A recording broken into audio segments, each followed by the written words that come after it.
c'est d'où cette voiture? Je la connais, c'est sûr. Buick Roadmaster 1949, 8 cylindres Abracam en tête. Elle n'a été Rain Man, avec Dustin Hoffman et Tom Cruise. Pour de nombreuses personnes, ce film a représenté un premier contact avec une maladie déconcertante, l'autisme. Vous vous rappelez, Hoffman, dans ce film, c'est le frère, incapable de communiquer avec les autres, mais démontrant des facultés exceptionnelles dans un domaine, les chiffres, le calcul mental. Pourtant, l'autisme, ça va bien au-delà de cette image de l'idiot savant qui ne représente que 2 ou 3 des cas. Pour les autres malades et pour les personnes qui doivent vivre avec cette maladie, l'autisme, c'est encore beaucoup plus dramatique.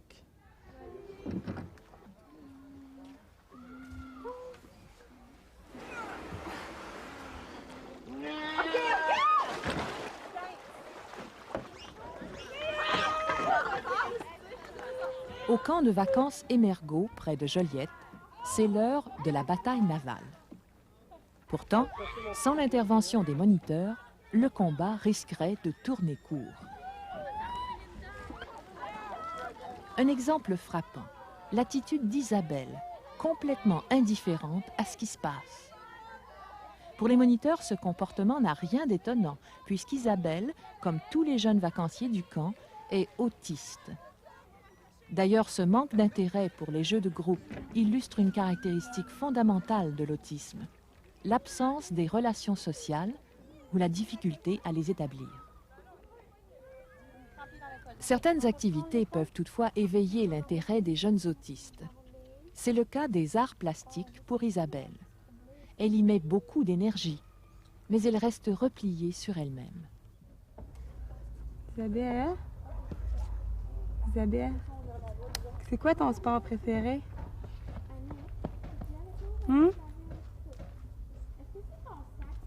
T'as fait un championnat l'autre fois. C'était en quoi? En natation ou en course? Isabelle. Isabelle. Isabelle. C'est quoi ton sport préféré? En refusant toute communication par le regard ou la parole, elle démontre bien une autre caractéristique de l'autisme, la difficulté à communiquer avec les autres de façon verbale ou non verbale. Toutefois, l'atteinte n'est pas la même pour tous. Pierre-Luc, lui, peut s'exprimer verbalement, mais son langage manque souvent de cohérence. Les enfants, ils participent pas des fois, mais ils comprennent dans la vie qu'il faut faire d'autres choses. Si on fait pas d'autres choses, si on fait rien que des bulles, puis des bulles, là, ça devient conscient. Qu'est-ce que tu fais? L'autisme est donc un trouble du développement dont les symptômes varient d'un individu à l'autre. C'est également vrai pour la troisième caractéristique de l'autisme, le maniérisme et les comportements stéréotypés. Par exemple, Pierre-Luc peut passer des heures à faire des bulles. Sébastien a joué avec sa calculatrice. Martin a manipulé des brins d'herbe. L'autiste est donc un grand solitaire pour qui la routine est d'une importance primordiale et qui, de ce fait, s'adapte mal au changement. Claude Loca, père d'Étienne, a appris il y a 16 ans que son fils était autiste. Il a dû renoncer à ses rêves et accepter au jour le jour une relation à sens unique, sans résonance émotionnelle. Mais pour les mères, comme Aline Loca, cette découverte a été plus tragique encore, puisqu'à l'époque, on leur disait que tout cela était de leur faute, que c'étaient elles les grandes coupables. Moi, j'ai pleuré pendant 15 jours. Alors moi, retournant à travailler à travers tout ça, je demandais à tous les psychiatres que je rencontrais dans l'hôpital, c'est quoi l'autisme? Ah, c'est une absence d'amour de la mère. Alors, il dit, ben non, écoute, j'en ai un enfant autistique. Qu'est-ce que je peux faire? Il dit, aime-le, c'est tout ce que tu as à faire. Donne-lui beaucoup d'amour. Je pense qu'on était 5, 6 à me répondre la même chose. Qu'est-ce que vous voulez faire? Vous vous culpabilisez, effectivement, vous essayez de vous modifier. Sauf que là aussi, comme Étienne ne parlait pas, puis comme Étienne ne jouait pas, puis comme Étienne ne faisait rien, c'était moi qui rencontrais la personne avec Étienne, bien sûr, à côté. Mais là aussi, de façon très discrète, où il a passé ma vie sexuelle, mes relations avec mon père, ma mère, mes frères, mes sœurs, avec mon mari, mes autres enfants, mon milieu de travail. J'imagine qu'il y a quelqu'un qui va aller en psychanalyse, il va bien parce qu'il le veut. Mais là, c'est pas ça. Vous y allez parce que vous avez un enfant qui a un problème. Puis dans le fond, vous en faites presque subir une malgré vous. Ils vont vous dire, mais non, c'est pas ça du tout. Une relation d'aide, Seigneur, comme démolissage, c'était assez sévère. Des gros yeux qui te regardent. Jusqu'à tout récemment, cette attitude des psychiatres s'appuyait sur leur croyance que l'autisme est dû à une réaction de froideur, d'hostilité de la mère pour son enfant. Une approche que dénonce avec vigueur le docteur Jacques Thivierge, pédopsychiatre rattaché au Centre de jour pour enfants autistes de l'Hôtel-Dieu du Sacré-Cœur de Québec. Vous savez, je pense que c'est aussi barbare de penser ça, que c'était barbare au Moyen-Âge de faire des saignées pour des gens qui étaient en train de mourir au bout de leur sang. Malheureusement, on a pensé ça pendant longtemps, mais c'est parce qu'on ne savait pas, et puis les professionnels, il fallait qu'ils disent quelque chose. Alors, comme la psychanalyse a une grande influence, on s'est servi des concepts psychanalytiques pour expliquer cette maladie-là qui était une inconnue pour nous. Et ça donne de l'espoir, il fallait donner de l'espoir, j'imagine, il fallait soutenir son rôle de professionnel. C'est un peu de même que je m'explique ça, mais c'est une aberration. Pour écarter de façon aussi catégorique la thèse psychanalytique de l'autisme, le docteur Jacques Thivierge se fonde sur des faits précis. L'existence de désordres organiques dans le cerveau des jeunes autistes. Les premières indications viennent du fait qu'un tiers d'entre eux fait des crises d'épilepsie et que les 3/4 souffrent de retard mental. Mais l'élément le plus convaincant vient d'un test récent auquel le docteur Thivierge soumet tous ses jeunes patients. Ce test analyse la propagation d'une onde auditive dans le cerveau. Au moyen d'écouteurs, l'enfant entend un son. Chaque fois que ce son frappe l'oreille, une onde sonore se propage le long des circuits auditifs. Puis elle est captée par les électrodes placées sur la tête. L'étude comparée de ces ondes montre une anomalie de la transmission dans le tronc cérébral situé à la base du cerveau. Chez la moitié des enfants autistes qui ont subi le test, l'onde se propage plus lentement dans cette région que chez les enfants normaux. Toutefois, pour le docteur Thivierge, ces anomalies observées dans le tronc cérébral ne seraient pas la cause principale de l'autisme. Certaines expériences sur les rats montrent qu'il faudrait aussi chercher dans la région du système limbique. Dans cette partie du système limbique, il y a des structures qui, lorsque vous les détruisez, provoquent un déficit du comportement social, si vous voulez, ou comportement de maternage chez les mammifères. Et vous savez que l'élément caractéristique de cette maladie-là qu'on appelle l'autisme, c'est le fait justement d'avoir des difficultés à établir des relations sociales, à prendre plaisir, à aller spontanément vers les autres. Et je me dis que peut-être ces structures-là sont impliquées dans cette maladie-là. Grâce à la biologie moléculaire, cette hypothèse du docteur Thivierge a reçu récemment une confirmation éclatante.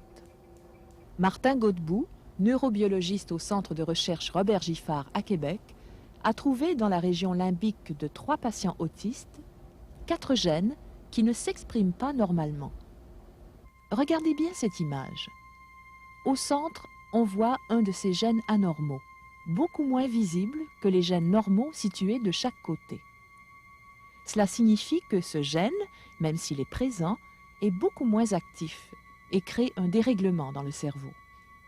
Parce qu'il y a dérèglement génétique, les connexions nerveuses entre le système limbique et les autres régions du cerveau sont modifiées chez l'enfant autiste, d'où son incapacité à entrer en relation avec les autres, à communiquer, à s'adapter aux changements.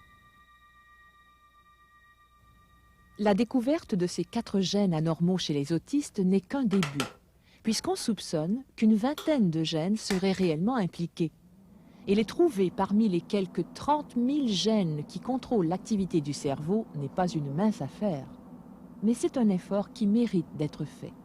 Pour le futur, une fois que nous aurons accumulé ou compilé l'ensemble des gènes affectés par l'autisme, nous aurons certainement trouvé le ou les gènes qui causent la maladie. Et une fois que nous aurons trouvé ces gènes en question, On pourra parler de nouveaux médicaments, on pourra élaborer de nouveaux médicaments pour peut-être pas guérir complètement la maladie, mais rendre la qualité de vie de ces enfants-là un peu plus agréable. À l'heure actuelle, non seulement on ne connaît aucun médicament, mais aucune guérison de l'autisme n'a jamais été rapportée par une revue scientifique sérieuse. La seule chose que l'on peut faire, aider l'autiste à faire des apprentissages selon ses capacités. L'automne est une saison de Les feuilles. Étienne, 20 ans, fait partie de ceux qui ont pu apprendre à s'exprimer par le langage et l'écriture. Mais tous n'y parviennent pas. Pour les jeunes qui ne parlent pas, une méthode venue d'Australie suscite actuellement beaucoup d'espoir. Expérimentée à l'université de Syracuse aux États-Unis par le docteur Douglas Bicklin, cette méthode permet de s'exprimer au moyen d'un clavier. Un moniteur aide l'enfant à se concentrer sur la tâche et à rejoindre les touches sans influencer son choix. Les résultats préliminaires montrent que plusieurs enfants font preuve d'un degré d'alphabétisation insoupçonné, et plus encore, d'une capacité à exprimer des sentiments ou des émotions tout à fait inattendues. I see, because I am autistic. A, N, D, N, I, T, it, H, U, R, T, S, and it hurts.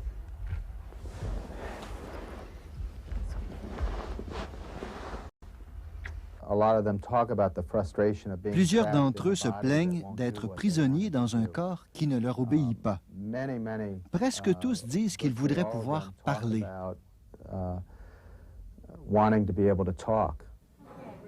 Bien que cette méthode ne soit expérimentée à Syracuse que depuis 1989, elle suscite déjà suffisamment d'intérêt pour qu'ici même au Canada, quelques centres spécialisés l'aient mise à l'essai à l'été 91. Cependant, il faut signaler que la méthode du Dr Bicklin n'est d'aucune façon un remède à l'autisme, puisque les comportements anormaux, manies, comportements stéréotypés, automutilation et le reste ne sont pas modifiés.